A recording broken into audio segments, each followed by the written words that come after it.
मेरा नमस्कार। मैं अनुज जोहरी आपके बीच।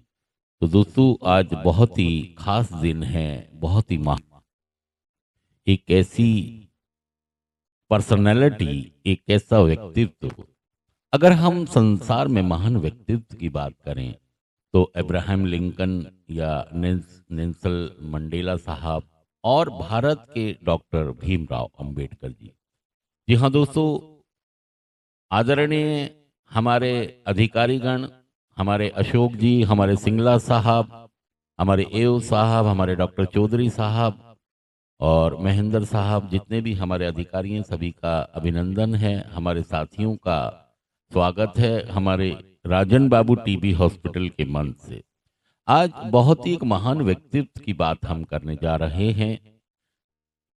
डॉक्टर भीमराव अंबेडकर साहब। नो पीएन नो वाटर, उनकी किताब में एक बहुत ही दर्द वाली बात है जो लिखते हैं कि अगर चपड़ासी नहीं तो पानी नहीं। जी हाँ दोस्तों, हम बात कर रहे हैं जो आगे चलकर भारत रत्न महामानव चमत्कारी इंसान कहलाए।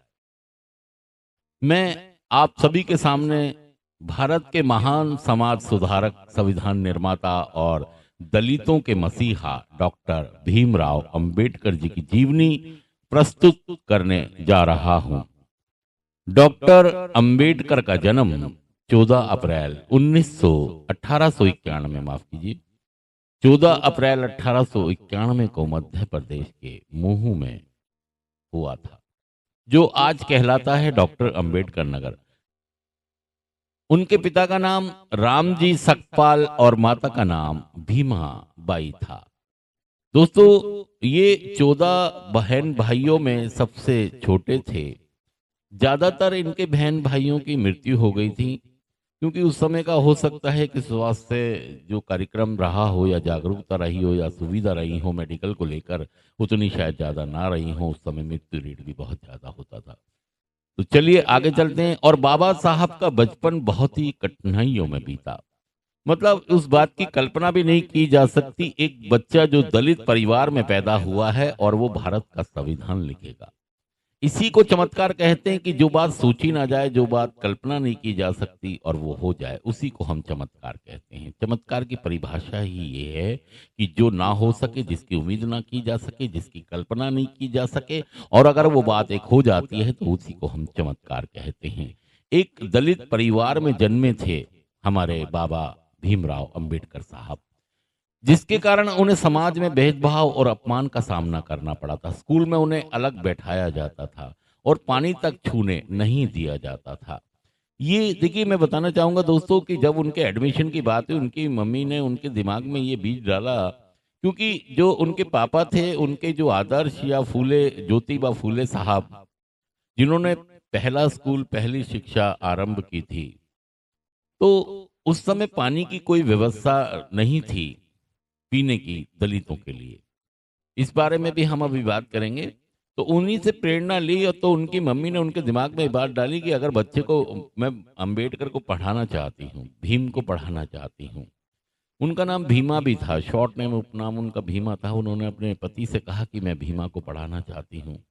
और सही में ये विचार ही महान बनाता है किसी इंसान को। 135 साल पहले किसी व्यक्ति का ये सोचना, क्योंकि दलितों के लिए शायद स्कूल नहीं थे उस समय, और उनके पापा चूंकि सूबेदार रहे थे फौज में, तो उनकी कुछ जान पहचान थी। वो काफी स्कूलों में गए, लेकिन किसी स्कूल ने उनको एडमिशन नहीं दिया, और अंत में एक स्कूल में एडमिशन मिल गया उनकी जान पहचान से। लेकिन शर्त ये थी कि भीमराव घर से अपनी दरी लेकर आएंगे और पानी का अपना कटोरा साथ लेकर आएंगे। और जहां पर बच्चे जूते उतारते हैं, तो वो क्लासरूम में सबसे पीछे जहां बच्चे जूते उतारते हैं वहां बैठना होगा, वहां पढ़ना होगा। बाबा साहब को ये शर्त मंजूर हो गई। उन्हें कोई दिक्कत नहीं थी, क्योंकि उनका टारगेट था कि मुझे शिक्षित होना है, मुझे पढ़ना है। दोस्तों, यही कुछ ऐसी चीजें हैं जो उन्हें महान बनाती हैं। और उसी समय से उनकी पढ़ाई शुरू हो गई। और दोस्तों, भेदभाव का आलम ये था कि एक बार जब स्कूल के अंदर मास्टर जी ने बच्चों से पूछा कि बच्चों इस सवाल का जवाब दो, तो कोई बच्चा जवाब नहीं दे पाया। तो भीमराव ने कहा मैं इसका जवाब दे सकता हूं, मुझे पता है। जैसे भीमराव ब्लैक बोर्ड की तरफ आने लगे क्लासरूम के अंदर, तो सभी बच्चों ने शोर मचा दिया, नहीं नहीं, ये भीमराव यहाँ नहीं आना चाहिए, इसके आने से जहाँ ब्लैक बोर्ड है वहाँ हमारा खाना रखा है टेबल पर, और इसकी परछाई लगने से हमारा खाना अछूत हो जाएगा। ये कुछ कहानियां हैं जो हमें उनकी किताब में मिलती हैं। और उनका कहना ये भी था कि चपड़ासी नहीं तो पानी नहीं। जिस दिन चपड़ासी नहीं आता था तो उनको पानी के लिए प्यासा ही रहना होता था और घर ऐसे ही जाना होता था, क्योंकि जो वो गिलास लाते थे उनको मटके पर या नल पर हाथ लगाने की परमिशन नहीं थी। तो चपड़ासी उनको घंटी से पानी देता था तो वो पीते थे, और जिस दिन चपड़ासी नहीं आता था तो फिर पानी की बड़ी समस्या रहती थी। तो इसीलिए उन्होंने अपनी किताब में लिखा, नो पियन नो वाटर। दोस्तों, लेकिन उन्होंने हार नहीं मानी, शिक्षा को अपना सबसे बड़ा हथियार बनाया। उन्होंने मुंबई से पढ़ाई की और फिर विदेश जाकर कोलंबिया विश्वविद्यालय और लंदन स्कूल ऑफ इकोनॉमिक्स से उच्च शिक्षा प्राप्त की। भारत लौटकर उन्होंने समाज में व्याप्त छुआछात और भेदभाव के खिलाफ आवाज उठाई। उन्होंने दलितों के अधिकारों के लिए कई आंदोलन किए, जैसे महाड़ सत्याग्रह और मंदिर प्रवेश आंदोलन। भारत की आजादी के बाद उन्हें देश के संविधान निर्माण की जिम्मेदारी दी गई। वह संविधान सभा की प्रारूप समिति के अध्यक्ष बने। उन्होंने भारत का संविधान तैयार किया जिसमें सभी नागरिकों को समान अधिकार दिए। और दोस्तों, बाबा साहब ने महिलाओं और मजदूरों के लिए भी काम किया। वे भारत के पहले कानून मंत्री भी बने। अपने जीवन के अंतिम अंतिम समय में उन्होंने बौद्ध धर्म को अपनाया और लाखों लोगों को भी प्रेरित किया।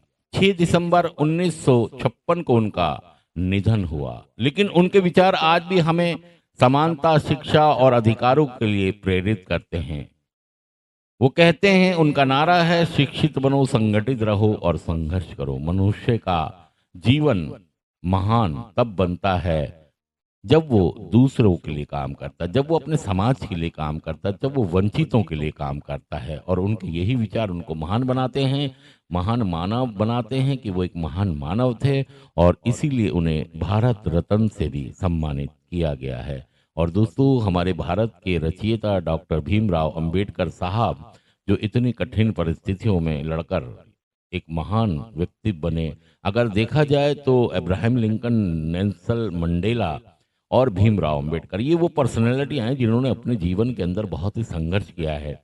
और अगर हम रजनीश जी को सुनते हैं, ओशो को सुनते हैं, तो वो ये कहते हैं इनमें सबसे महान अगर मैं मानता हूं तो वो डॉक्टर भीमराव अंबेडकर जी हैं, जिन्होंने इनसे ज्यादा बुरे हालातों में संघर्ष किया और सफल हुए। अंत में मैं यही कहना चाहूंगा, मैं अनुज जोहरी, राजन बाबू टीबी हॉस्पिटल के मंच से, कि डॉक्टर भीमराव अंबेडकर केवल एक व्यक्ति नहीं बल्कि एक विचारधारा है, और सभी को इस विचारधारा को अपनाना चाहिए। सभी को आगे आकर हमें सैल्यूट करना चाहिए। और आज के दिन हम इसी